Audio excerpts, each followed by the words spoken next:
आज मैं जिस मूवी को एक्सप्लेन करने जा रहा हूं भाई, वो एकदम अजीब कहानियों का खजाना है। यहाँ हर एक पल में, हर एक मोड़ पर छिपा है कोई अनजाना रहस्य। जैसे ही मूवी शुरू करोगे, तुम खुद ही समझ जाओगे कि ये कोई सिंपल कहानी नहीं है। ये एक ऐसी दुनिया है जो तुम्हें खींच कर ले जाएगी हकीकत और कल्पना के बीच की एक अजीब रहस्यमयी दुनिया में। यहाँ समय जैसे रुक गया है, फिर भी चल रहा है। और यही मिला जुला एहसास तुम्हारे दिमाग में इस तरह बैठ जाएगा कि तुम एक बार तो सोचोगे, भाई क्या ये सच में हो रहा है या ये सब मेरी कल्पना है। अगर तुम्हें ऐसे रहस्य से भरे रोमांचक सस्पेंस वाली फिल्में पसंद हैं, तो अभी पॉपकॉर्न लेकर आराम से बैठ जाओ, क्योंकि ये मूवी एकदम तुम्हारे लिए है। हर सेकंड तुम्हारे सामने एक नया रहस्य लेकर आएगा। तुम्हारे दिमाग में हजारों सवाल दौड़ने लगेंगे। कौन सही, कौन झूठा, कौन क्या छिपा रहा है। और भाई, जो असली बात है, कहानी के गहराई में और एकदम अंत में ऐसे कुछ सच सामने आएंगे जो तुम्हारी असल जिंदगी की सोच को भी हिलाकर रख देंगे। तुम सोचोगे, जो देखा वो तो एक तरफ है, लेकिन उसका मतलब तो और भी गहरा है। तो फिर देर किस बात की, चलो मूवी के अंदर कूद पड़ते हैं। शुरुआत में दिखाया जाता है, एक लड़का और एक लड़की जंगल में चलते चलते ऐसी जगह पर फंस जाते हैं जहां से चाहे जिस दिशा में भागो, घूमते फिरते फिर से उसी जगह पहुंच जाते हैं। फिल्म की शुरुआत से ही दर्शक समझ जाते हैं कि यहाँ कुछ गड़बड़ है, लेकिन वो दोनों तब तक नहीं जानते कि आगे और भी बड़ा रहस्य उनका इंतजार कर रहा है। ये है टेररशिप सीरीज की सिस्टर सीरीज टेरर फॉक्स। अब कहानी शुरू होती है जेसन और मैरी को लेकर। पिछली रात ही दोनों में थोड़ी बहस हुई थी। मैरी अभी भी गुस्से में है, जेसन से बात नहीं कर रही, अकेले दौड़ रही है। और जेसन वो पीछे पीछे चिपका हुआ है, जैसे एक लिकर्ड डॉग। चलते चलते दोनों एक सुनसान गांव जैसे जगह पर एक छोटे से झील के पास पहुंचते हैं। जेसन की सांस फूल गई है, क्योंकि उसने काफी वक्त से कोई एक्सरसाइज नहीं की। अचानक मैरी थोड़ी देर के लिए रुकती है और जेसन को थोड़ी राहत मिलती है। तभी जेसन सोचता है कि क्यों ना एक फोटो खींच लूं, मैरी को मनाने के मूड में। लेकिन मैरी इन सब में बिल्कुल भी इंटरेस्टेड नहीं है। फोटो लेने के बाद बिना कुछ कहे, यहाँ तक कि पीछे मुड़े बिना ही चली जाती है। जेसन तब सोचता है, चलो सामने जो छोटा रास्ता है उस पर चलकर शायद मैरी से पहले पहुंच सकता हूं। रास्ते में चलते हुए अचानक उसके कानों में एक अजीब सी लो फ्रीक्वेंसी की आवाज आती है। सिर्फ जेसन नहीं, मैरी ने भी ये आवाज सुनी। दोनों पहले इसे नजरअंदाज करते हैं, सोचते हैं कोई जंगल में पक्षी भगाने वाली मशीन होगी। लेकिन इसके बाद जो होता है वो हैरान कर देने वाला। जैसे ही मैरी आगे बढ़ती है, उसे एहसास होता है कि वो फिर से उसी जगह आ गई है जहां थोड़ी देर पहले फोटो खिंचवाई थी। दूसरी ओर जेसन को भी अजीब लगता है, जैसे किसी ने उसे पीछे से धक्का दिया हो, लेकिन मुड़कर देखने पर कोई नहीं होता।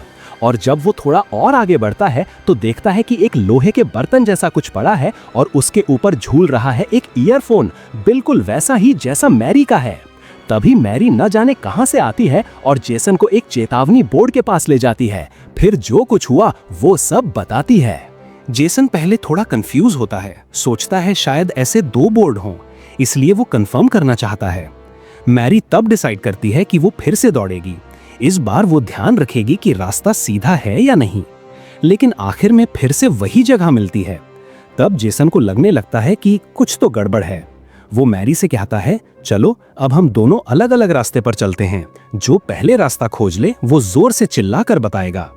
मैरी कहती है, ठीक कहा, और फिर एक दिशा में चलना शुरू करती है। और इस बार होता है सबसे अजीब वाकया। मैरी को अचानक सामने जेसन दिखाई देता है, लेकिन ये जेसन बिल्कुल अलग व्यवहार कर रहा है। जैसे ही वो मैरी को देखता है, चौंक जाता है और कहता है, वहीं रुको, फिर सीधे चला जाता है। मैरी तब झील की तरफ देखती है, कोई पानी में तैर रहा होता है। तभी फिर से जेसन आता है। अब की बार वो काफी सामान्य लगता है, कहता है, गलती से दूसरी दिशा में चला गया था। वो दोनों फिर से उसी चेतावनी बोर्ड के पास लौट आते हैं। जेसन बोर्ड को धक्का देकर देखता है, जैसे कोई इसे हटाया है या नहीं, लेकिन बोर्ड बिल्कुल नहीं हिलता। तब मैरी समझ जाती है, वो इस जगह में किसी तरह फंस गए हैं। मैरी अपना फोन निकालती है पुलिस को कॉल करने के लिए, लेकिन देखती है नेटवर्क ही नहीं है। जेसन के फोन में भी कुछ काम नहीं कर रहा। वे सोचते हैं कि किसी और जगह जाकर कोशिश करते हैं। तभी अचानक सामने एक मूर्ति जैसी चीज दिखाई देती है, बहुत ही डरावनी। डर के मारे वो वहां से भाग जाते हैं, लेकिन फिर से उसी चेतावनी बोर्ड के पास पहुंच जाते हैं। मैरी जमीन पर देखती है, दो ईयरफोन पड़े हैं, एक तो उसका अपना है तो दूसरा किसका। जेसन अब सोचता है कि दोनों तरफ के रास्ते बंद हैं, तो क्यों ना एक काम किया जाए, जंगल के अंदर से रास्ता निकाला जाए। धूप इतनी तेज होती है कि वो थक जाते हैं। ऊपर से बीच बीच में जैसे कोई कानों में चिल्ला रहा हो ऐसी आवाज आती है। मैरी के दिमाग में अब भी पिछली रात की नाराजगी घूम रही है। सोच रही है अगर जेसन कल रात उन लड़कियों के साथ वक्त न बिता पा तो आज उसे इतने गुस्से में यहाँ आना ना पड़ता।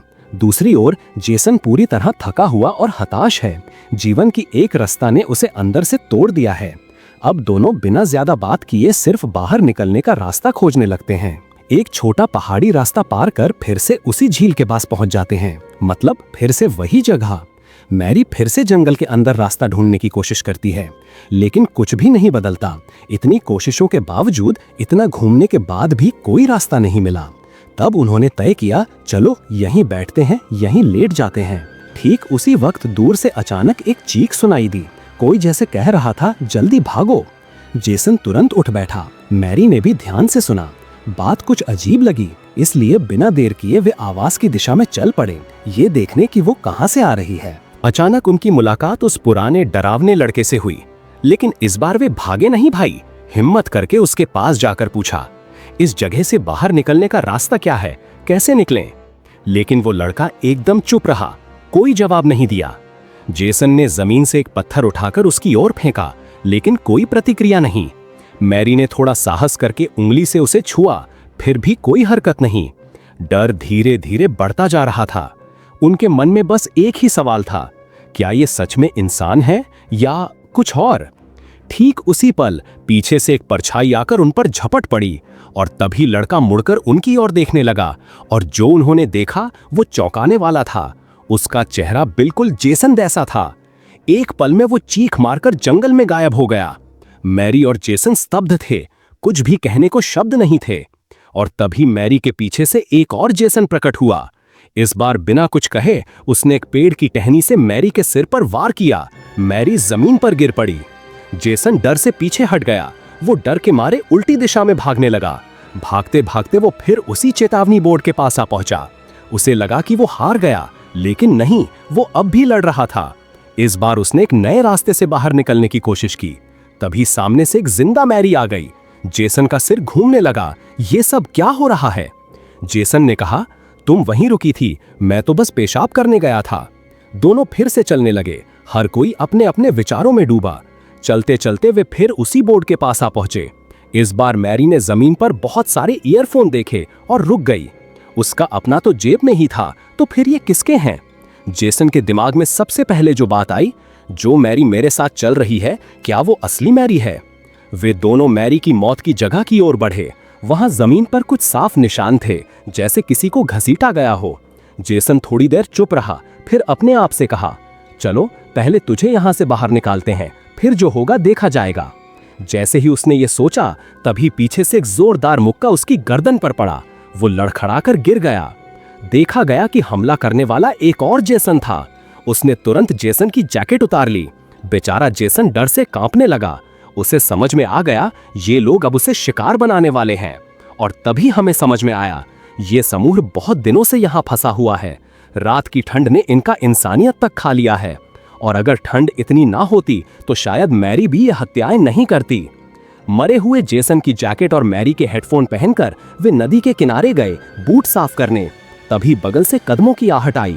वे चुपचाप जाकर देखने लगे और देखा कि फिर एक नया जेसन मैरी जोड़ा वहां खड़ा है। उनके चेहरे पर वही डर और निराशा। वे अब भी भाग निकलने का रास्ता ढूंढ रहे हैं, जबकि पुराना समूह अब समझ गया है, यहाँ से भागा नहीं जा सकता। वे अब इसी में जीना सीख चुके हैं। कौन कितने दिन से यहाँ है, किसी को याद नहीं। जेसन ने सोचा, शायद इस तरह टिके रहने की ताकत की वजह से ही हम सबसे मजबूत समूह हैं। नया जोड़ा फिर से उसी शुरुआती बिंदु पर लौट आया, लेकिन इस बार एक अजीब घटना घटी। वे आमने सामने हुए एक और जेसन से। देखते ही देखते तीनों के बीच लड़ाई शुरू हो गई। पहाड़ी ढलान पर खड़ा जेसन दूर से ये सब देख रहा था और बोला, यहाँ जो कुछ भी हो रहा है कुछ भी सामान्य नहीं है। अचानक फिर से जंगल की तरफ से दौड़ते हुए कदमों की आवाज आई। कोई और फिर संकट में है। मैरी टूट गई, रोते हुए बोली, मैं अब और नहीं सह सकती। ये एक जैसे दिन, ये डर, एक दिन यही लोग मुझे मार डालेंगे। उसकी आंखों में डर था। वो सोच रही थी, क्या वे मुझे भी एक नया जोड़ा मानते हैं? जेसन ने कहा, तुम और मैं बाहर निकलेंगे साथ में। वे फिर से पहाड़ पार करके झील के पास पहुंचे और तभी उन्होंने देखा एक पुराना तंबू। तंबू के पास पड़ा था जेसन की जैकेट और मैरी के हेडफोन। अब समझ में आया कि हेडफोन जैसी चीज इतनी भयानक इस्तेमाल में लाई जा सकती है। अब पता चला कि जंगल में दौड़ने की आवाज क्यों सुनाई देती है, क्योंकि कोई ना कोई उन्हें यानी जेसन और मैरी को शिकार बना रहा है। सिर्फ जैकेट या हेडफोन छीनने के लिए नहीं, उससे कहीं ज्यादा किसी भयानक वजह से। जिनका चेहरा नहीं दिखता, उनका चेहरा शायद इनसे भी ज्यादा डरावना होता है। मैरी को टेंट के अंदर एक मोबाइल फोन मिलता है। उस फोन में एक तस्वीर होती है जिसमें दिखाई देता है कि झील के पानी से कोई सिर निकाल रहा है, लेकिन ये साफ नहीं होता कि वो कौन है। जेसन उसी मोबाइल से टेंट के कोने में पड़ी एक लाश की तस्वीर खींचता है और हैरानी से देखता है कि वो लाश हूबहू मैरी जैसी दिखती है। ये देखकर वे दोनों बिना समय गवाए टेंट से दौड़कर बाहर निकल आते हैं। तभी उन्हें लगता है कि जिसे उन्होंने देखा वो शायद बहुत पहले से ही इस जगह में फंसा हुआ था। सवाल उठता है, क्या सच में यहाँ से निकलने का कोई रास्ता नहीं है? जेसन का दिमाग अब पूरी तरह उलझ चुका है। वो निराशा में डूबा जा रहा है और तभी अचानक किसी एक व्यक्ति का हमला होता है जो पीछे से आकर उस पर वार करता है। मैरी डर के मारे भागने लगती है, लेकिन अचानक वो एक लाश पर गिर जाती है। उसके पास इतना समय नहीं होता कि वो खून से लथपथ उस चेहरे को ठीक से देख सके। तभी मैरी को उस तस्वीर की याद आती है जिसमें झील के बीच कोई सिल नजर आ रहा था। उसे एक झलक में लगता है कि शायद झील पार करने पर ही मुक्ति मिल सकती है। थोड़ी सी उम्मीद के सहारे वो अब पूरी तरह से जान हथेली पर रखकर झील पार करने निकल पड़ती है। दर्द और तकलीफ सहते हुए वो झील पार करके दूसरी ओर पहुंचती है, लेकिन वहां पहुंचते ही उसे कोई रास्ता नहीं मिलता, बल्कि उसके चारों ओर बिखरे होते हैं इंसानी शरीर के टुकड़े। मायूसी में मैरी घुटनों के बल बैठकर गिर जाती है। तभी पीछे से कोई उसे जोर का धक्का देता है और वो सीधे जमीन पर गिर जाती है। तब पता चलता है कि हमला करने वाली असल में एक और अवसादग्रस्त मैरी है।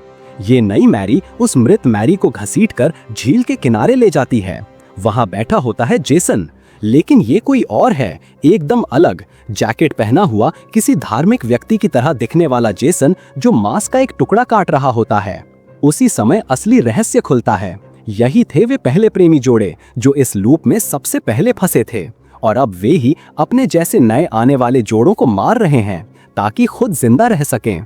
लेकिन सच्चाई ये है कि वे खुद भी अभी तक उसी लूप में फंसे हुए हैं। यही था भयानक झील फिल्म की पूरी कहानी। ये कहानी पूरी तरह से अलग तरह की थी। भयानक जहाज जैसी नहीं थी, लेकिन उसका थीम थोड़ा मेल खाता था। हालांकि फिल्म की विजुअल स्टाइल एक जैसे होने की वजह से कई दर्शकों को ये ज्यादा पसंद नहीं आई। लेकिन एक बात जो काफी अच्छी थी वो ये कि जो भी अजीब घटनाएं शुरू में दिखाई गई थीं, बाद में उनकी सही सही व्याख्या मिलती है।